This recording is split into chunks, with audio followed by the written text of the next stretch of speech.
All right, stablecoin regulation coming to the United States. What does this mean going forward? I want to just get my thoughts on it and a couple of bills. So basically, we had an executive order that came out about doing, President Trump wanting to get stablecoins going in the United States.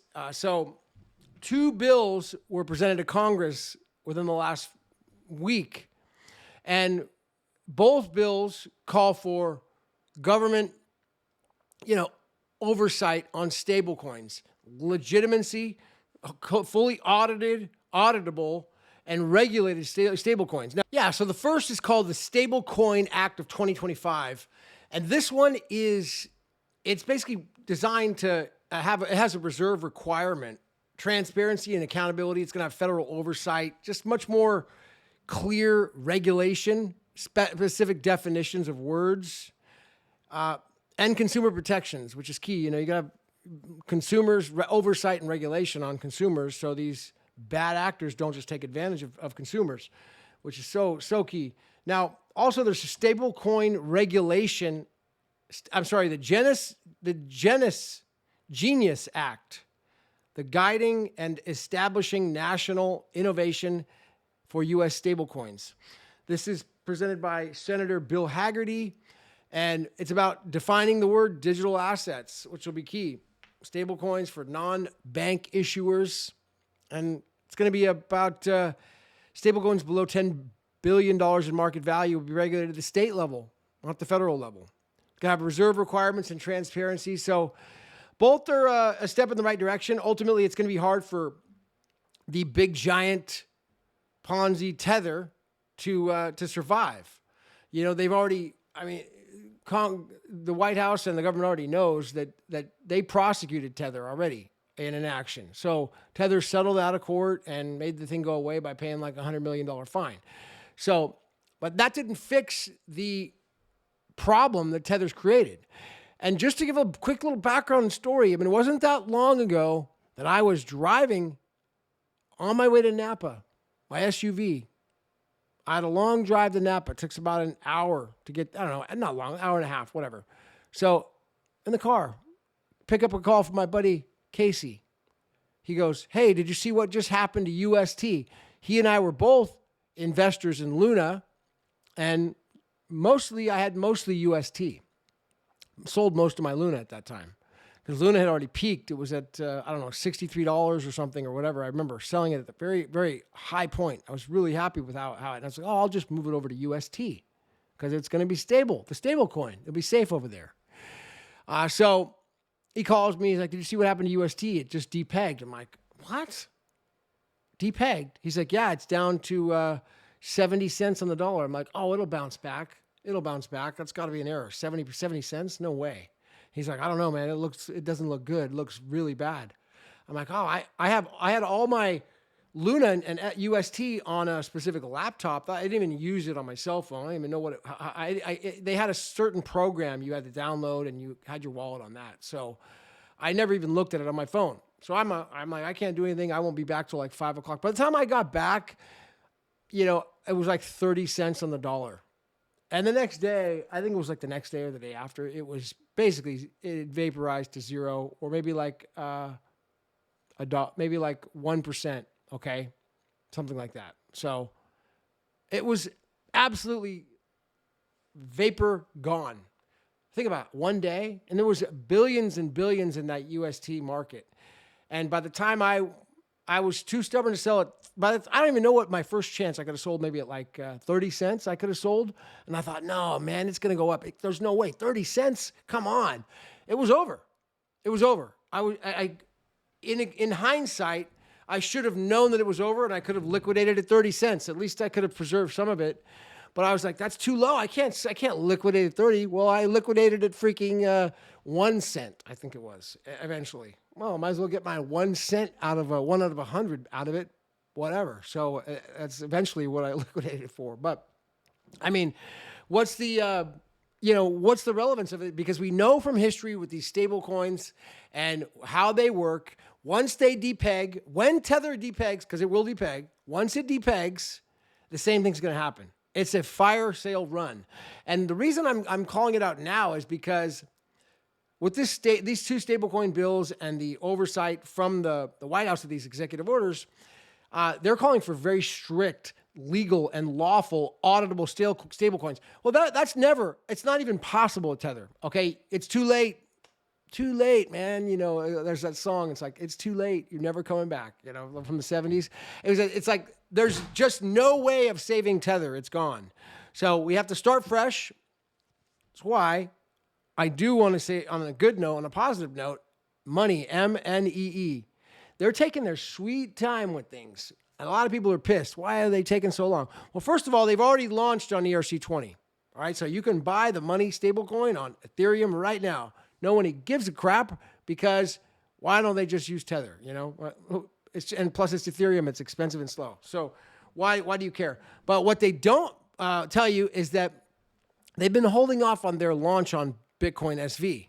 All right, a couple of things are key. There's the UK regulation. I think it's called KIPA or SIPA. All these COPA and KIPA nonsense from the past, I get confused, but there's a UK regulation. I think it's SIPA or something like that. I forget the name. Let me just grab it. Not KIPA. That's the freaking thing that Judge Mudd was talking about. It's MiCA, MICA, Market in Crypto Assets, MiCA. And from what I believe is that I believe that MNEE is actually working to become the first compliant MiCA stablecoin. That's what I believe they're doing. And I believe, well, what I believe they should do is also be the first compliant US stablecoin. Do the same. Align with the US regulation and align with MiCA and put everything transparent, open, and honest, and follow. Now, these aren't laws yet, so we don't necessarily know, but it gives some guidance to the legal team over there and be like, look, here's what Congress is thinking about doing. Let's comply with this. That way we're 100% open, honest, and legit to regulation, and we can have legitimate adoption from giant institutional type customers. Institutions are not I'm sure some, but most aren't even going to consider touching Tether because they know it's a scam. I mean, when I say scam, I mean, it's a massive rug pull. We all know that, dude. I mean, people have been saying it for years, but it's happening. I mean, it's starting to get called out, and that massive rug pull of fake Tether, which again has been pumping BTC. It's been hyperinflated by Tether. Okay, so people who say, "Yay, BTC," dude, I love G Money. You know, he's a friend of mine, and I watch his show, and you know, he's all about bringing down the banks, dude. I just don't understand, how can you be supporting bringing down the banks when BTC is nothing but bringing in more third parties? So, dude, I just don't understand that. Like, G Money, principle. Let's talk principle here. If you're a principled dude, or any people are really, truly principled, and you really want to bring down the banks and get rid of these third parties and these freaking, rent-seeking parties that have been destroying us, why would you support Lightning Network then? I don't get it. I'm just like, I'm lost at that. I'm like, okay, something's not right here. You're obviously not principle-based. You cannot be principle-based if you're supporting bringing in another bank, middleman, Lightning Network, or these other middlemen who are required to run on BTC. You have to have Lightning Network. You have to have one of these other parties to operate.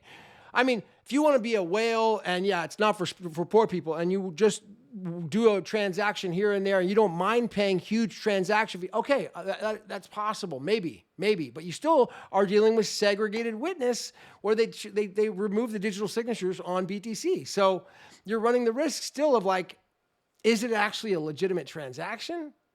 Is it actually a real Bitcoin transaction? Is there a receipt for it?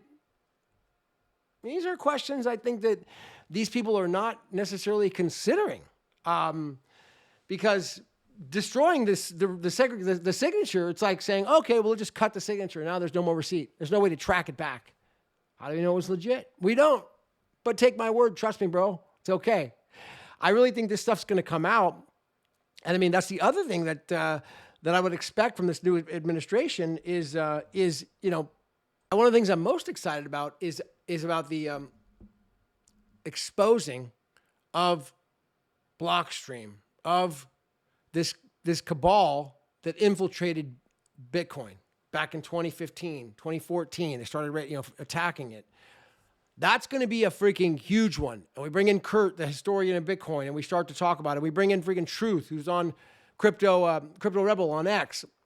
It's people who really get Gavin Andreessen back. He knows the history. These people back that really know what the hell happened at that time and what's going on with what do they call it? The Bilderberg Group, and how they funded that organization, Blockstream, to do this stuff. And Adam back, and Greg Maxwell, who's one of my very loved and big huggable subscribers who I love. I don't know why Greg hasn't taken my challenge to do my debate yet. Greg, you do my debate with Craig Wright. It's still on the table. Let's do it and call this all out. I am one to give him the floor and give the people at Blockstream the floor, give the guy our BTC Core, Bitcoin Core, the floor, and debate their most hated and arch rival enemy himself, Craig Wright. Not me. I'm not qualified to debate those things. I am not, dude. I'm not going to try to say and debate. I'm not an expert on the subjects. I'm not qualified, but I can provide the platform. Craig Wright is an expert. No doubt about that. You may disagree with him, but he's an expert. Forget the whole identity thing, okay? But these guys should come forward to debate. My point is here that I'm really excited about that also getting exposed about the truth about Bitcoin, because when that starts to come out, it's going to be the next layer. It's like the layer of onion peel coming out. You got the freaking, now it's auditing the Pentagon. What's going to be behind that? After that, audit the Fed, baby. Ron Paul talked about this in 2012. We were cheering from the mountaintops. Yes, audit the Fed, end the Fed. First audit it, then end it. First audit the IRS. Audit it first. Let's see it. Let's give them their due process. Let's see if any shenanigans have gone on. Let's not make any presumptions. Maybe they've been running an honest IRS organization. But I mean, really, come on. We all know that's not possible because of the 1980s, that Reagan report that came out in the 1980s that basically exposed that, the Grace report. It was a report in the 1980s that the Reagan administration had done on basically auditing where the Americans' taxpayer dollars were going to. And what they found was that most of the money that we were paying in taxes was just going to pay interest on the debt. Wasn't going to pay for freeways, roads, and government use cases like we thought. It was going to pay interest on the bankers. Who's the debt going to? Well, the international bankers. Duh. So there you go. That's what the Grace reports are. Grace Commission's finding already said. And I want to get to the bottom of who these people are. Oh, we're paying these international bankers our interest. Why the hell should we pay them interest, on debt? Why? I'd like to know what congressional act authorized that. But either way, let's get to the bottom of it. Let's audit these things and find out for once and for all, and then plug in, the underlying technology under all of it to make it, lock it in stone. Had a great talk today with bringing Binary Mitch on as well and talking about this impenetrable ledger, securing it for the long term with like military grade nodes technology. Dude, high level stuff, man.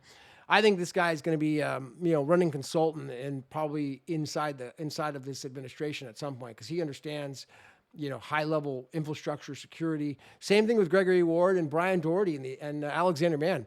I mean, we've been blowing. The Pentagon's been blowing trillions. I can't even. What is a trillion? I have no idea what $1 trillion even is. It's so many zeros you can't quantify it.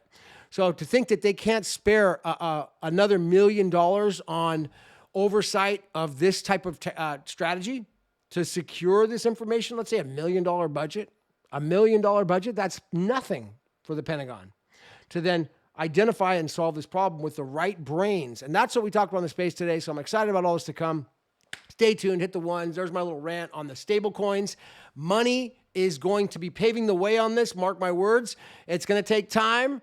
This sucker wants to be done legit with the MiCA and the 2 stablecoin acts. But when it does come out, it's going to be 100% legit and compliant. Stay tuned for that. I will see you at the top.